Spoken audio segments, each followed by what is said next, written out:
When I watch YouTube, I love those countdowns, the best goals in history, the best dunks, the best touchdowns.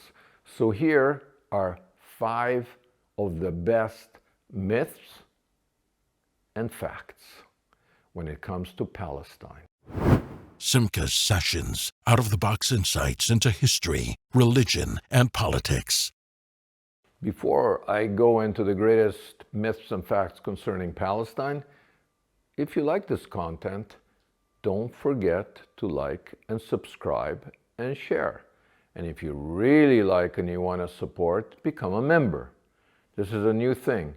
And then we can continue bringing you out-of-the-box ideas that you don't get in mainstream media. So here we go. The 5 greatest myths and facts concerning Palestine. Myth and facts 5. Myth: Palestinians are indigenous. Israelis are European conquerors. They don't belong here. Fact: Palestinians are Arabs.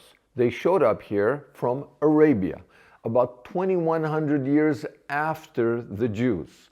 They came as conquerors. They're not indigenous. The only indigenous ones are actually Jews, ethnically. They did DNA and they found that some of these Palestinians are actually Jews who never left and got mixed up with Arabs and other conquerors, or a specific tribe that fled Muhammad. They fled Muhammad and they came to Hebron to be Jews in the Promised Land, and they were forcibly converted to Islam in the 7th century. So they're still there among the Palestinians, and the Palestinians call them El-Yehud, meaning the indigenous. Israelis are Jews. Jews, for anybody who reads the Torah, the Hebrew Bible, the Christian Bible, or the Quran, they're indigenous. They came out of a mix of tribes, Canaanite tribes, Israelite tribes, and they were here for some 1500 years before they were exiled by the Romans. And then they went all over the world, suffered greatly, and came back under the banner of the Zionist movement. They're the only national liberation movement of an indigenous people who actually managed to come back from exile and re-establish Israel, their indigenous state. Myth and facts 4. Myth: Arabs are people of color. They're basically black. And Jews are not. They're basically white. Fact: Arabs are not black. They're Middle Eastern, they look tanned, but they're not black, and they would be, most of them, insulted if you called them that. The word for black in Arabic is abed, which means slave. Why? Because in history, Arabs were the biggest slave traders in history, then and now, because there's still black slavery in the Arab world today. Black? I don't think so. Jews, on the other hand, the Israelis, are a miracle of diversity. They come from everywhere. There's Europeans, and there's also Ethiopians, Yemenites, Indian Jews, Asian Jews. They literally have ingathered from the 4 corners of the earth, the most diverse society on earth, and guess what? Without having a civil war, they're actually living together. That's the story of Israel. The story is not that they're white. The story that the most diverse society on planet Earth have managed to flourish together. Myth and facts 3. In the narrative of victimhood, the latest is that the Palestinians, the Arabs, deserve a state, and the Israelis are so greedy they don't want to give them one. They have occupied territories and they don't want to give the Palestinians a state. That's the myth. The fact: there are 50 Muslim states in the world, 1 Jewish state. 50 Muslim states. Arab states, there's 22 Arab states. Jewish states, 1, Israel. Myth: Israel took over the area known as Palestine at the time of the British Mandate. Fact, 80% of what the British ruled here as Palestine is still in Arab hands. It's called Jordan. All they have to do is change the name back to Palestine. They have 80% of Palestine, but they don't want that. They want to pull the wool over everyone's eyes. In 1947, fact, there was a division. The United Nations offered a division of the remaining 20% of Palestine into a Jewish state and a Palestinian state. So the Jews would have been left with 10% of their ancestral biblical land. The Jews said yes. The Arabs said no. As recently as 2001, under Clinton and Israeli Prime Minister Olmert, the Arabs were offered 97% of what they asked for as Palestine. They said no, because the goal is not to build another Arab state. There's 22 of them already. The goal is to destroy the only Jewish state, Israel. Myths and facts 2. Myth. If you want to be progressive today, you got to be pro-Palestinian and anti-Israel. Why?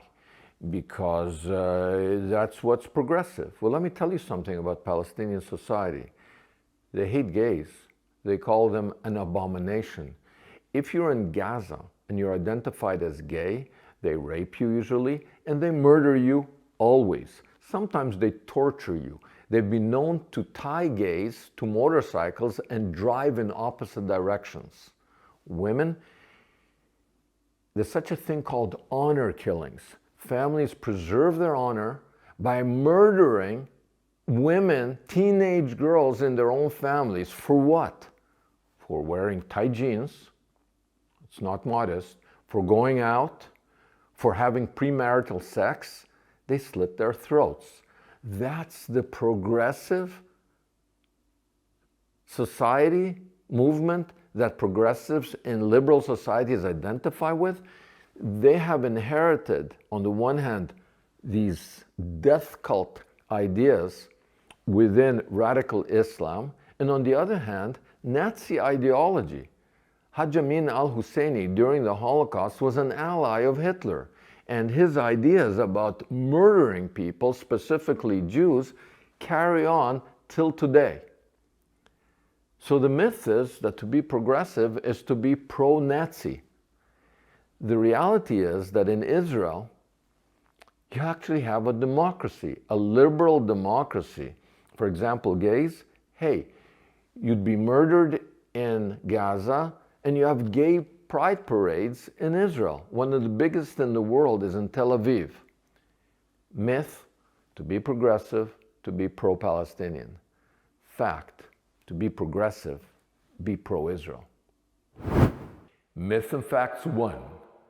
Myth, good people simply have to care about the suffering in Gaza.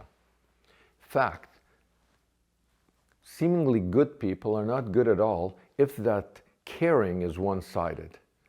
I've seen caring for the Palestinians in Gaza, but I haven't seen caring for the civilian hostages, the Israeli civilian hostages in Hamas hands.